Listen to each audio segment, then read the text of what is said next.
जानकी जीवन स्मरण जय जय राम पार्वती पते हर हर महादेव पुंडलीक वरदा हरि विठ्ठल। श्री अनंत कोटि ब्रह्मांड नायक राजाधिराज सच्चिदानंद सद्गुरु श्री ब्रह्म चैतन्य महाराज की जय। श्री महाराजांच्या सेवेत आपण दासबोध बघत असताना ज्यावेळी साधक निरूपण संपत आलं त्यावेळी शिष्यानं जी शंका विचारली त्याच्या उत्तरादाखल समर्थांनी सिद्ध निरूपणातून सुरुवात केली। त्यामुळं एक प्रकारे आपली उजळणी व्हायला लागली की साधकानं कोणत्या गोष्टीचा त्याग केला पाहिजे। मुळात प्रश्न असा होता की हे त्याग करणं साधकाला जमेल का, आणि त्याच्या उत्तरादाखल समर्थ बोलायला लागले। त्यामुळं त्याग कोणत्या गोष्टीचा आणि कोणत्या स्तरावरती करणं आवश्यक आहे हे समर्थ आपल्याला सांगायला लागले। काल सुरुवातीच्या 3 ओव्या पाहिल्या, त्यामध्ये आपण निश्चितपणानं पाहिलं की नेमका कशाचा त्याग करणं आवश्यक आहे।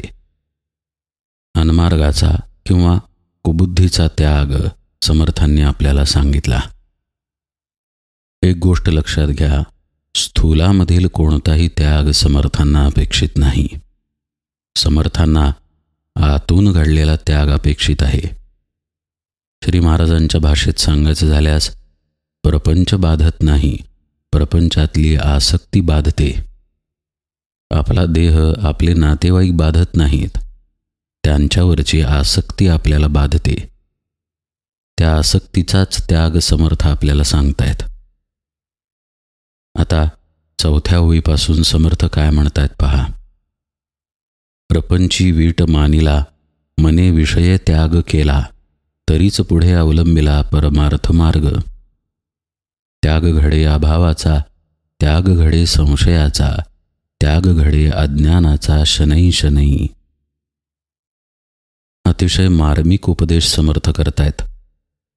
मागे 1-2 वेळा विषय आलाय की संसार दुःखे दुखवला, त्रिविध तापे पोळला, तोची अधिकारी झाला परमार्थविषयी। हा विषय आपण समजून घेतलेला आहे, त्यालाच थोडासा स्पर्श पुन्हा एकदा समर्थांनी केला। कसं आहे, खरं म्हणजे मुमुक्षु लक्षण आणि साधक निरूपणात काही सांगायचं शिल्लक ठेवलेलं नव्हतं। तरीसुद्धा शिष्यानं शंका विचारली की हे जमेल का। त्यामुळे समर्थ खरं म्हणजे महत्त्वाच्या मुद्द्यांना पुन्हा एकदा स्पर्श करतायत। परमार्थ साधना, त्यासाठीचा त्याग संसारिकाला जमेल का, हा मुळातला प्रश्न। अर्थातच तो जमेल आणि साधनाही करता येईल हेच समर्थांना सांगायचं आहे, पण कशाचा त्याग हे कळण्याआधी भूमिका स्पष्ट होणं गरजेचं आहे। भूमिका म्हणजे काल जसं आपण पाहिलं की आयुष्याच्या मध्यवर्ती काय आहे याला महत्त्व आहे, त्या दृष्टीनं मग आपण आयुष्य जगत राहतो। तसं इथं सांगितलं आहे विषयाचा त्याग। कोणता त्याग आवश्यक आहे तर विषयांचा, पण विषय येतात प्रपंचामध्ये। प्रपंचाच्या बाहेर कोणतेही विषय नाहीत। प्रपंच म्हणजे आपलं घरदार या अर्थानं प्रपंच बघायचा नाही बरं का। प्रपंच म्हणजे पंचमहाभूतात्मक जे काही आसपास आहे, अगदी आपल्या देहासकट, ते सगळं प्रपंचात आलं। या प्रपंचाच्या बाहेर कोणतेही विषय नाहीत। त्यामुळे समर्थ म्हणतायत आधी त्याचा वीट येणं गरजेचं आहे। असं पहा, समजा रोग झाला, डायबिटीस झाला, तर डॉक्टर सांगतात की आता गोड खाऊ नका। जोपर्यंत डायबिटीस नव्हता तोपर्यंत गोड खाण्याला काही प्रतिबंध नव्हता, पण डायबिटीस झाल्या झाल्या मात्र गोडावरती प्रतिबंध आला। आता तोच गोडाचा पदार्थ आपल्यासाठी विष बनला। इथे आपण रोगाचं उदाहरण पाहिलं, पण आपल्याला जर काही साध्य करायचं आहे तर त्याच्या आड येणारी गोष्ट आपल्याला ठरवून बाजूला करता येते। जसं की एखादा मोठा खेळाडू असतो, तो दिवस रात्र त्या खेळाच्या प्रॅक्टिसमध्ये राहतो। तो जर म्हणाला झोप शरीराला आवश्यक आहे, मला झोपायला आवडतं, तर तो त्या प्रतीचा खेळाडू बनू शकेल का? हीच गोष्ट एखाद्या अभ्यास करणाऱ्या विद्यार्थ्यालाही लागू आहे। त्यानं जर त्याच्या विद्यार्थी दशेमध्ये झोपेला, आळसाला जवळ केलं तर त्याला उत्तम मार्कांनी पास होता येईल का? म्हणजे काय, तर तो काही गोष्टींना बाजूला सारण्याचा अभ्यास आपल्या ध्येयासाठी करतो. डायबिटीस झाल्यानंतर गोड ज्याला खाता येतं अशी व्यक्ती गोड पदार्थांचा त्याग करते. का? कारण ध्येय आहे निरोगी राहणं. ध्येय ठरवल्यानंतर बाजूला करता येतात गोष्टी. हेच समर्थांना सुचवायचं आहे. प्रपंचाचा वीट भगवंताच्या प्रेमामुळे आला पाहिजे, ही महत्त्वाची मेख इथे आहे. कसं आहे, मी जर कर्ज करून ठेवलं तर मला प्रपंचाचा वीट येऊ शकतो, पण तो स्वार्थजन्य वीट आहे. माझं लक्ष परस्त्रीमध्ये आहे आणि घरची स्त्री आता मला नकोशी वाटते आणि मग मला घरचा कंटाळा आला, तर हा काही प्रपंचाचा वीट नव्हे, स्वार्थजन्यच वीट तो. अशी अनेक कारणे आहेत जी स्वार्थजन्य आहेत. अशा पद्धतीचा वीट समर्थांना अपेक्षित नाही. समर्थ म्हणतायत की हा प्रपंचाचा वीट भगवंतासाठी आला पाहिजे. आता ही गोष्ट सुद्धा समजून घेणं गरजेचं आहे. भगवंत कुठे आहे या संकल्पनेबद्दलच जर संशय असेल किंवा जर संभ्रम असेल तर प्रपंचाचा वीट येणार नाही. बहुतांश वेळेला आपण देव बाहेर शोधायला जातो. बाहेरच्या मूर्तीमध्ये, देवस्थानांमध्ये, मंदिरात, मठात शोधायला जातो. वस्तुस्थिती अशी आहे की देव आपल्या आतच आहे. आपणच देवस्वरूप आहोत. ज्या चैतन्याच्या सत्तेवरती आपला देह चाललेला आहे तोच खरं म्हणजे भगवंत आहे. म्हणजे काय, तर हा आत असलेला देव आपल्याला आपल्याच आत असून लांब झालेला आहे. का? तर त्याच्या आड आपली देहबुद्धी आलेली आहे. आता हा विषय आपल्याला काही नवीन नाही, पण प्रपंचाच्या दृष्टिकोनातून आपण देहबुद्धीकडे पाहूया. कारण समर्थ म्हणतायत प्रपंचाचा वीट आला पाहिजे.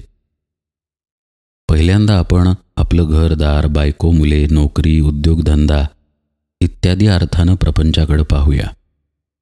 या प्रपंचाचा वीट मनुष्याला केव्हा येईल किंवा भगवंतासाठी या प्रपंचाचा वीट केव्हा येईल? जेव्हा या प्रपंचातील गोष्टी त्याच्या अंतर्मुखतेच्या आड येतील. असं पहा, साधकाला हे निश्चित माहीत आहे की भगवंत त्याच्या आतच आहे. त्यामुळे त्या भगवंतापर्यंत पोहोचण्याचा तो प्रयत्न करतो. याचाच अर्थ अंतर्मुखतेचा अभ्यास करत असतो. आता हा अभ्यास करताना त्याचं घरदार, बायको, मुले, कामधंदा सगळं आहे तिथेच आहे. पण ज्यावेळी या अभ्यासाच्या ते आड यायला लागतं त्यावेळी त्या गोष्टींचा वीट येतो. असं वाटतं की काम नको, कुणीही नको, कुठेही जायला नको, कुणीही दिसायला नको, कुणी मला भेटायला नको. मी आपला शांतपणे अंतर्मुख होतो. अर्थात हा काही योग्य मार्ग नव्हे. कालांतरानं सद्गुरू त्याला शिकवतात की संसाराचा त्याग हा आतून झाला पाहिजे, बाहेरून नव्हे. बायको मुलांचा त्याग करणं, कर्तव्यांचा त्याग करणं हा काही परमार्थ नव्हे. ते देहानं करत असताना देखील मनानं अनुसंधानात राहता येतं, हे सद्गुरू नंतर शिकवतात.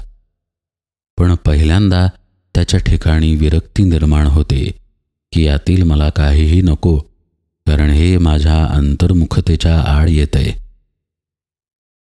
एक उदाहरण सांगतो. अंतर्मुखतेनं शांतपणे नामस्मरण करण्याची आवड साधकाला असते.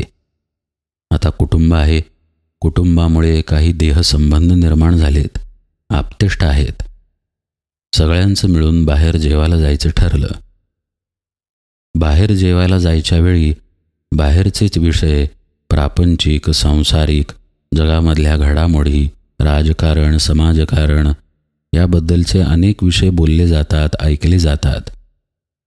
साधकाचा मात्र प्रयत्न असतो अंतर्मुखतेचा. त्यामुळं थोड्या वेळानं या विषयांमध्ये त्याला त्रास व्हायला लागतो.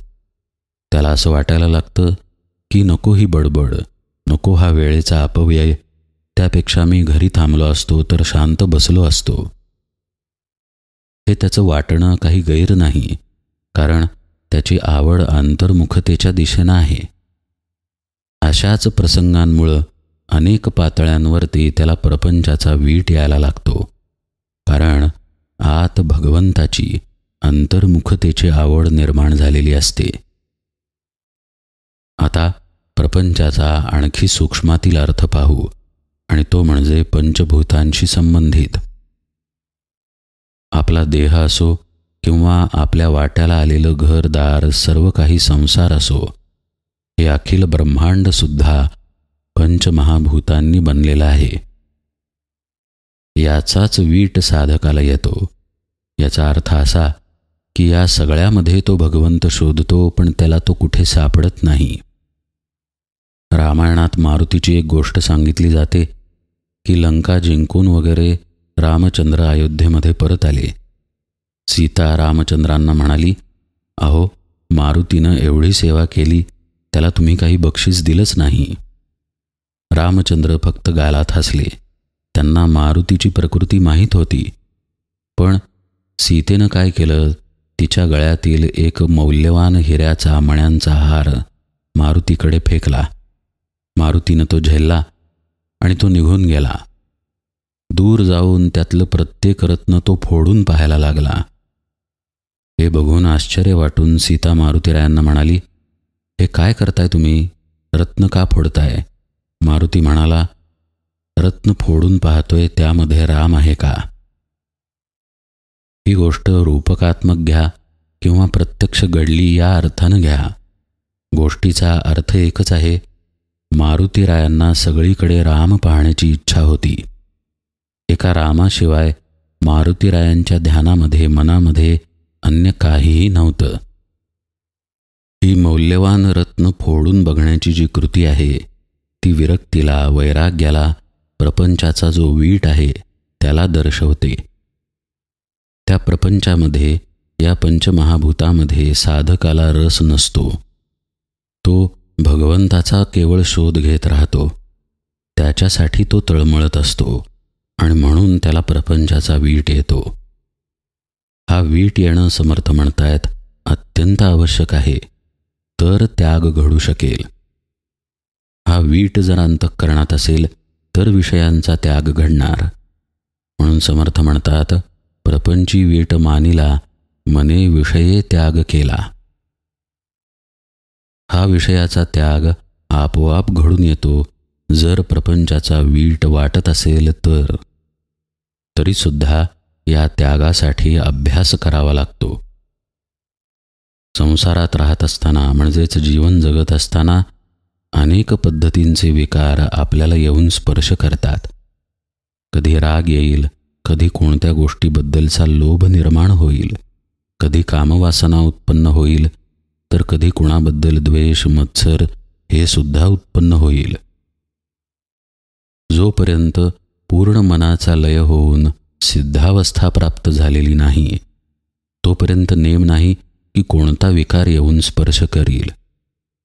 म्हणूनच इथे गरज आहे सावधानतेची, कायमच्या अभ्यासाची. हा जर अभ्यास साधकानं टाकून दिला तर तो कोणत्याही क्षणी विकाराच्या अधीन होण्याचा धोका आहे. म्हणून समर्थ विषय त्यागाचा अभ्यास सांगतायत. ते म्हणतात की हे शक्य आहे तुम्हाला, पण त्यासाठी आधी प्रपंचाचा वीट येणं गरजेचं आहे. तो वीट आला की विषयाचा त्याग मनुष्य आपोआपच करेल.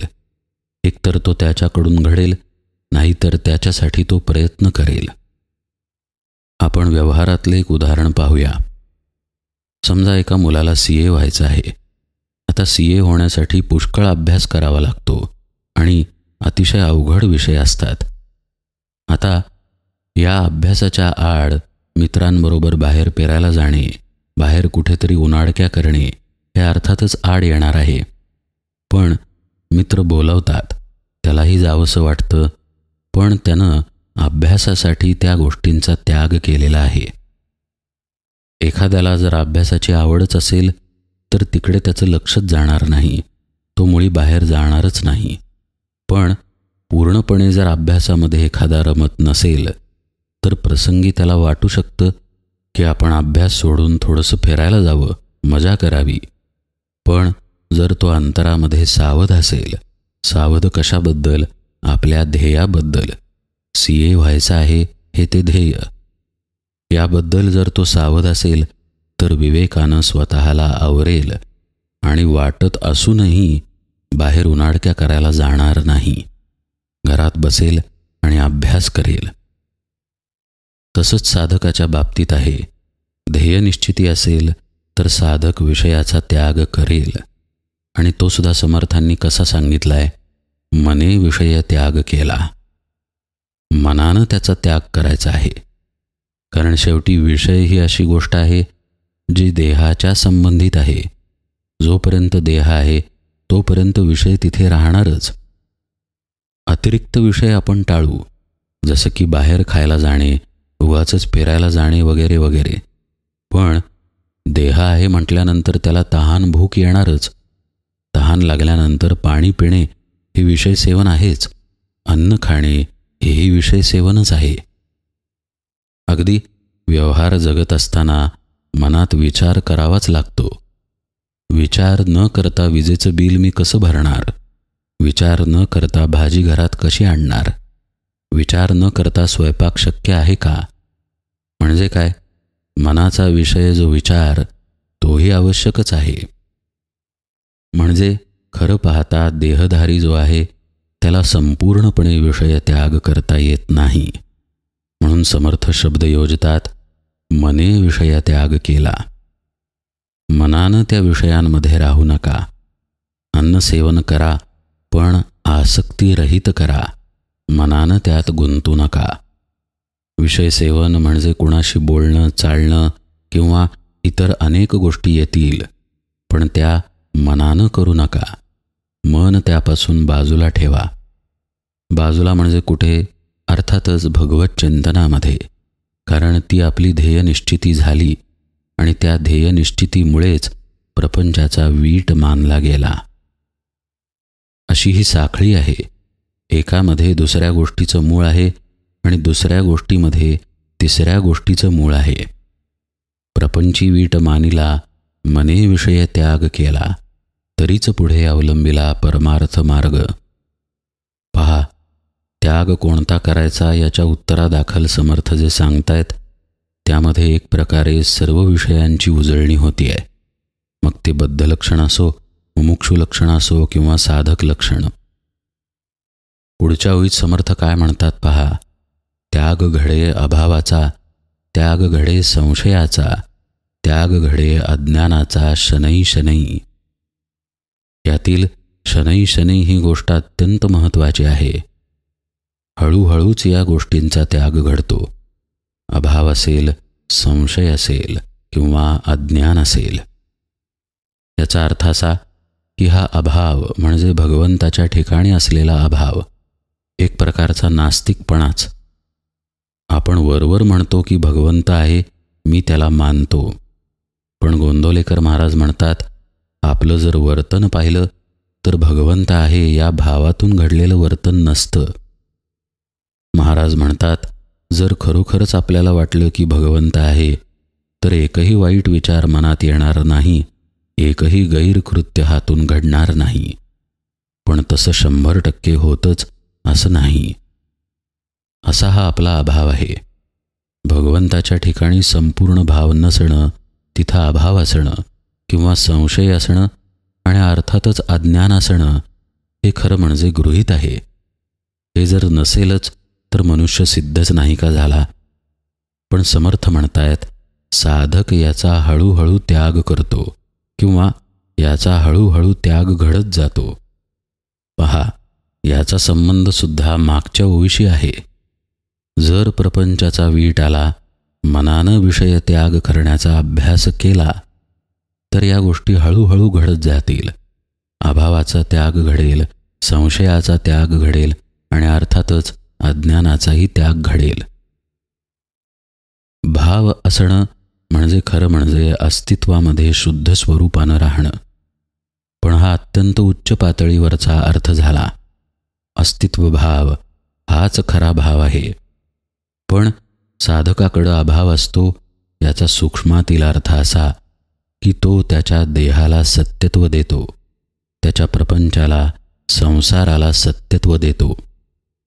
वस्तुस्थिती अशी आहे की देहच त्याचा मुळी मिथ्या आहे. मिथ्या याचा अर्थ बदलणारा आहे आणि एकेकाळी नाश पावणारा आहे. देहच जर नाश पावला तर देहासंबंधी प्रपंच कुठे राहिला? तोही नाशच पावला. असा हा प्रपंच असून, असा हा देह नाशिवंत असून तो आपण आपला मानतो, सत्य मानतो नव्हे, तो देहच मी आहे असा आपण मानतो.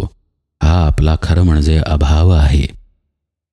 या अभावाचा त्याग म्हणजेच मी खरा कोण आहे या ज्ञानाकडचा प्रवास, त्यासाठी घडणारा संशयाचा त्याग. संशय म्हणजे सुद्धा वेगवेगळ्या पद्धतीनं सांगता येईल. एक म्हणजे गुरुवचनावरती संशय, दुसरा भगवंताच्या नामावरतीच संशय, तिसरा आपल्या स्वरूपाबद्दल असलेला संशय. स्वरूप आहे आत्मा आणि मानतो आहोत आपण स्वरूप देहाला, हाही संशयच झाला. अशा अनेक संशयांचा त्याग त्याच्याकडून घडतो. हळूहळू गुरुवचनावरती श्रद्धा गाढ होत जाते. श्रद्धेचं रूपांतर निष्ठेमध्ये होतं आणि मग संशय पूर्ण नाहीसा होतो. आपले गुरु सांगतायत ना, म्हणजे काळ्या दगडावरची रेष, त्या पलीकडे नंतर तो काहीही जाणत नाही. पूर्णपणे निस्संशय होऊन सद्गुरुचरणांमध्ये राहतो. ही हळूहळू घडणारी गोष्ट आहे, एकदम घडून येत नाही. अंबुराव महाराज म्हणून एक थोर संत कर्नाटकात होऊन गेले. त्यांचे सद्गुरू भाऊसाहेब महाराज उमदीकर. अंबुराव महाराजांना अनुग्रह घ्यायची इच्छाही नव्हती, पण भाऊसाहेब महाराजांनी त्यांना पकडून आणलं आणि त्यांना जबरदस्ती अनुग्रह दिला. सुरुवातीला त्यांचा संशयच होता या साधनावरती आणि ती साधना केली जाईल का याच्यावरती, म्हणूनच त्यांना अनुग्रह नको होता. पण त्यांचा स्वभाव असा होता की एक गोष्ट जर त्यांनी धरली तर ती ते कदापि सोडत नसत. याच स्वभावाचा त्यांना परमार्थात उपयोग झाला. सद्गुरूंनी दिलेलं साधन त्यांनी इतकं घट्ट धरलं की ते स्वतः सद्गुरू स्वरूपच झाले. संशयाचं मूळ आपल्या प्रत्येकामध्ये आहे. अभावसुद्धा प्रत्येकामध्ये आहे. अज्ञानात्मक तर आपण आहोतच. समर्थ म्हणा किंवा इतर संत महात्मे म्हणा हे जाणून आहेत, म्हणून समर्थांनी शनै शनै असे शब्द वापरले आहेत. संसारिकाला साधना शक्य आहे का या प्रश्नाचं उत्तर पाहताना हे शनै शनै शब्द जाणून घेणं महत्त्वाचं आहे. समर्थ सांगतायत की हा त्याग संसारिकाला शक्य आहे, पण हा हळूहळू घडतो हे ध्यानात घ्यावं. एकदम होईल या अपेक्षेनं परमार्थ मार्गात शिरू नये. अशी जर अपेक्षा ठेवली तर हे शक्यच नाही असं वाटण्याची शक्यताही आहे. तसं नसून हे शक्य आहे आणि हळूहळू घडून येतं. जर खरोखर प्रपंचाचा विटाला विषय त्याग मनानं करण्याचा अभ्यास केला तर. आणि हा त्यागाचा अभ्यास अंतर्बाह्य करावा लागतो हेही समर्थ पुढच्या ओळीत सांगतात. ऐसा सूक्ष्म अंतरत्याग उभयतास घडे सांग, निस्पृहास बाह्य त्याग विशेष आहे. आतूनही त्यागाचा अभ्यास आणि बाहेरूनही त्यागाचा अभ्यास, दोन्ही पद्धतींनी अभ्यास केला तर साधकाला त्याग निश्चित जमेल. प्रापंचिक साधक असो किंवा निस्पृह साधक असो, प्रत्येकाला त्याग शक्य आहे. प्रापंचिक व्यक्ती आतून त्यागाचा अभ्यास करेल, कारण त्याला विषय सोडून तसं पळून जाता येणार नाही. पण जो निस्पृह आहे तो बाहेरून त्यागाचा अभ्यास करेल. अभ्यास कुठूनही केला तरी विषयाचा स्पर्श असतोच असतो ही गोष्ट जाणून घेणं महत्त्वाचं आहे. त्या विषयाच्या स्पर्शापासून पूर्णपणे पळून जाता येत नाही. प्रापंचिकाला बायको मुले आहेत, घरदार आहे, आणि ज्यानं प्रपंचाचा त्याग केलेला आहे अशा संन्याशालाही दुपारची भूक आहेच. त्यामुळे खरं पाहता साधक प्रपंचामध्ये असो किंवा निस्पृह असो, त्याला विषयाचा संग आहेच. त्यामुळं त्यागाचा अभ्यास त्याला दोन्ही प्रकारे करावा लागतो, आतूनही आणि बाहेरूनही. व्यवहारातलं उदाहरण द्यायचं झाल्यास, आपण जर ठरवलं आहे अनावश्यक पदार्थ खायचे नाहीत, तर अशा ठिकाणी न जाणे हा बाह्य त्याग झाला. आणि अंतरत्याग म्हणजे त्या दिशेनं गेलेली आपली वृत्ती वळवून आपल्या आत्मस्वरूपाकडे, भगवंताच्या नामाकडे लावणे. हे दोन्ही अभ्यास जो करतो त्याला त्याग निश्चितपणे साधतो, हे समर्थांना सांगायचं आहे. समर्थांनी सुद्धा पहा, सूक्ष्म असा शब्द वापरला आहे, ऐसा सूक्ष्म अंतरत्याग. कारण ही सूक्ष्म अवस्थाच आहे. आपल्याही नकळत आपली वृत्ती बाहेर जाते, कळत नाही कधी ती बाहेर गेली आणि विषयांचा अतिरिक्त संग आपल्याला घडला. म्हणून साधकानं अत्यंत सावध राहून अंतर्मुखतेचा अभ्यास करावा लागतो. म्हणजे प्रत्येक क्षणी बाहेर धावणारी वृत्ती अडवून ती भगवंताकडे तो लावू शकतो. असं जो करेल त्याला खरं म्हणजे अंतर्बाह्य त्यागही साधेल. पण बघताना एकदम सूक्ष्म अंतरत्याग याकडं बघू नये. आधी समर्थांनी जो उपदेश केलेला आहे तोही संपूर्ण पहावा, की प्रपंचाचा वीट येणं महत्त्वाचं आहे. मनानं विषय त्याग घडणं किंवा अभावाचा, संशयाचा, अज्ञानाचा त्याग करण्याचा अभ्यास करणं हेही महत्त्वाचं आहे. हे जो करत राहतो तो अर्थातच सूक्ष्मतेकडे पोहोचतो. मग त्याला अंतरामध्ये सूक्ष्मपणे नजर ठेवून राहता येतं. वृत्ती कुठे जात आहे आणि ती जायच्या आत तिला आवरायचं कसं हेही तो शिकत जातो आणि मग त्याचा अंतर्बाह्य त्याग घडतो. हे सुद्धा समर्थ म्हणतात, श्रवण मननाशिवाय शक्य नाही. कारण आपल्याला वेळोवेळी सावध करण्याची गरज असते. विद्यार्थी पहा, कितीही तयारीचा असला, हुशार असला तरी मध्ये मध्ये तो गुरूंकडे जातो, शिक्षकांकडे जातो, काही ऐकतो, काही लिहून घेतो, त्याचं चिंतन मनन करतो. त्याचा अभ्यास त्याच्या ठिकाणी जरूर असेल, पण श्रवणाचा आधार तोही घेतोच. तसंच परमार्थिक साधनेमध्ये आहे. म्हणून तर समर्थ पुढे म्हणतात, संसारिका ठाई ठाई बाह्य त्याग घडे काही, नित्य नेम श्रवण नाही त्यागे विण. श्रवण, चिंतन, मनन याचा आधार घेऊन सुद्धा साधक त्यागाचा अभ्यास करेल. पण समर्थ म्हणतात, त्या त्यागाशिवाय श्रवण मननसुद्धा नित्यनेमानं घडणार नाही. त्यासाठीही त्याला त्याग करावा लागतो. नाहीतरी प्रापंचिक माणूस वेगवेगळ्या वेळेला वेगवेगळे त्याग करतच असतो. तसंच त्याला काही गोष्टींचा त्याग केल्याशिवाय नित्य अध्यात्मश्रवण, नित्य नेम या गोष्टी साधता येत नाहीत. म्हणजे पहा, अध्यात्मसाधनेवरती जाण्यासाठी संसारिकाला त्याग करायचा आहे. कोणकोणत्या प्रकारे करायचा आहे तेही समर्थांनी सांगितलं. पण तो त्याग घडण्यासाठी श्रवण मननाचाही आधार त्याला घ्यायचा आहे आणि तो आधार घेण्यासाठी सुद्धा त्याला काही गोष्टींचा त्याग करावा लागतो. अगदी साधं उदाहरण घ्यायचं झाल्यास, आपण समजा नियमित दासबोध ऐकत आहोत. आता या श्रवणामधून आपल्याला बोध मिळतो, आपल्याला ऊर्जा मिळते, आपल्याला साधनेसाठी प्रोत्साहन मिळतं. जो काही त्याग आपण करणार आहे त्या त्यागासंबंधीही प्रोत्साहन मिळतं. पण त्याचबरोबरीनं हे निरूपण ऐकण्यासाठी सुद्धा काही गोष्टींचा त्याग करून ते ऐकावं लागतं. तो त्याग केला तर ते निरूपण नियमानं ऐकता येतं. एकूण काय, प्रत्येक पातळीवरती त्याग आवश्यक आहे आणि सांसारिकाला तो करता येतो, हे समर्थांनी सांगितलं. फिटली आशंका स्वभावे, त्यागे विण साधक नव्हे, पुढे कथेचा अन्वये सावध ऐका. समर्थ म्हणतायत, इथे शिष्याच्या शंकेचं समाधान झालं की त्याग जमू शकतो आणि कसा करायचा असतो. त्यामुळं या त्यागाशिवाय साधक बनतच नाही हेही उघड झालं. समर्थ म्हणतायत, पुढे कथेचा अन्वये सावध ऐका.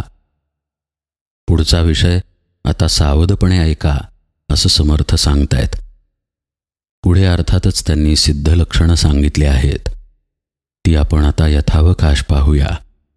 आज निरूपण सेवेला इथेच विराम देतो. जानकी जीवन स्मरण जय जय राम.